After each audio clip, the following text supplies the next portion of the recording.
మరొకడు తెలుగుదనము వంటి తీయదనము లేదు, తెలుగు కవులు వంటి ధనులు లేరు.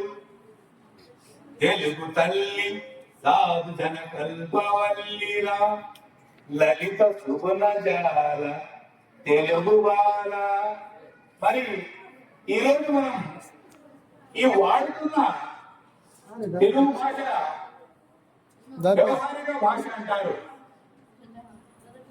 మనకు స్వాతంత్రం వచ్చిన తరువాత తెలుగుకు అంత ప్రాధాన్యత ఉండేది కాదు.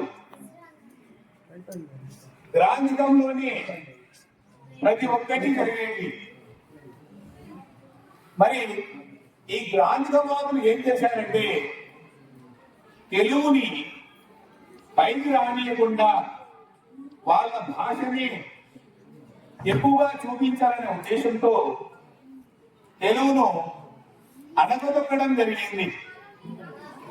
మరి ఆ విధంగా తెలుగును అణగదొక్కున్న సందర్భంలో శ్రీ గిడుగు వెంకట రామమూర్తి గారు, చూడండి, గిడుగు వెంకట రామమూర్తి గారు మన యొక్క వ్యవహారిక భాష మీద మనకు ఖచ్చితంగా దాని మీద మనకి హక్కు ఉండాలని, మనం మాట్లాడే భాషని మన మాతృభాషగా చేయాలనే ఉద్దేశంతో గిడుగు వెంకటరామమూర్తి గారు మరియు అప్పారావు గారు, కందుకూరి వీరేశలింగం మంత్రులు గారు, ఆ తర్వాత వీళ్ళందరూ ఏకమయ్యి మన వ్యవహారిక భాషని మనకు ముఖ్యమని తెలుగుకు ప్రాధాన్యతనిచ్చి దాదాపు 1966 వరకు తెలుగు భాష కోసం పోరాడినారు.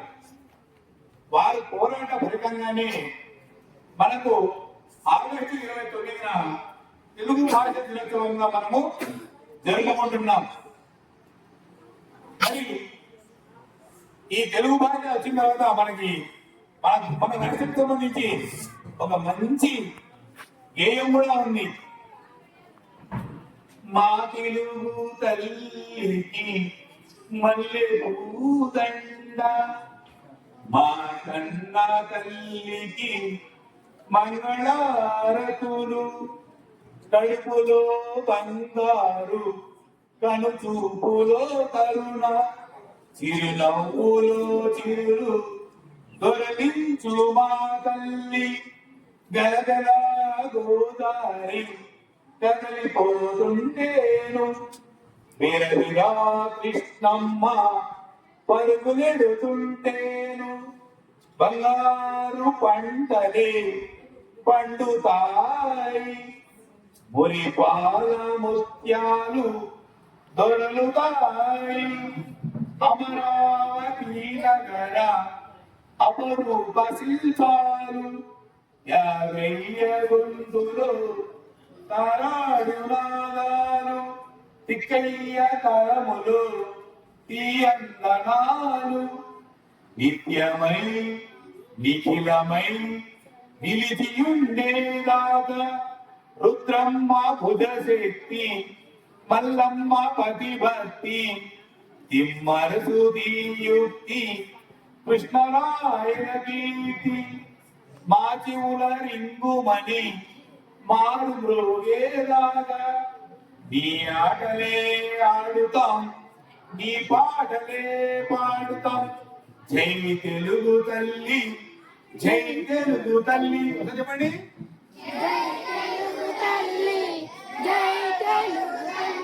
మనం వాడుతున్న ఈ భాషని ఇంత బాగా ఇంత తీయనైంది మన భాష. మరి అటువంటి భాష గురించి కొంతమంది పిల్లలు తమ యొక్క ప్రసంగం జరిగింది.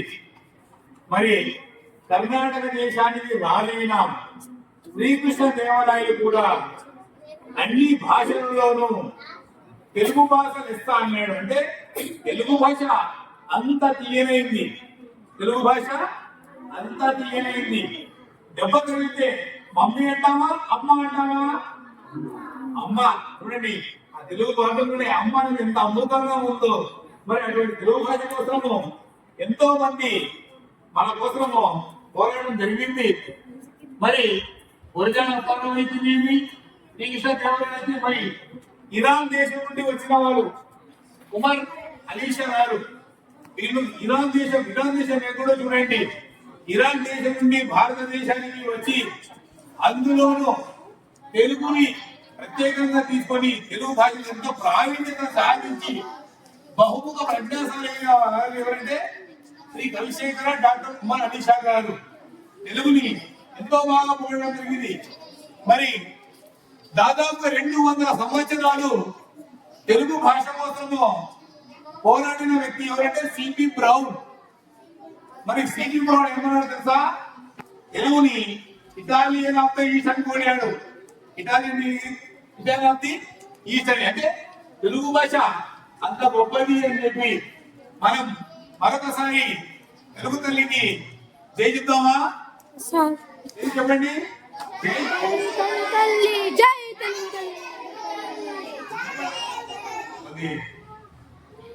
ऐसी हम तो अभी होया नहीं है। तो बोल बच्ची है, बोल दिया।